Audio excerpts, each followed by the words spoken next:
நீங்க இதுவரைக்கும் எடுத்த படங்கள்ல have you used AI anywhere? நீங்க கூலி பார்த்தீங்களான்னு தெரியல.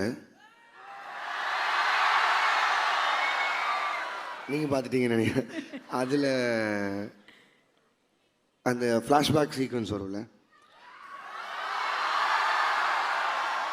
இல்லை இதுதான் பிஜிஎம்ஏ இவங்க தான். இல்லை ஆக்சுவலி என்னென்னா, கூலி ரிலீஸ் ஆனதுக்கப்புறம் first ever appearance is this.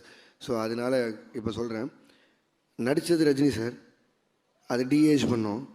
Our voice இருக்குல்ல, that was AI. Yeah, that was AI.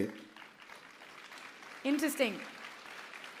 So எப்போதும் வந்து ஒரு சூப்பர் ஸ்டாராக இருக்கட்டும், எந்த நடிகராக இருக்கட்டும், அவங்கள வந்து நீங்கள் டைரக்டராக நீங்கள் ஃபீட்பேக் கொடுப்பீங்க, இந்த மாதிரி ட்ரை பண்ணால் நல்லாயிருக்குமே சார்.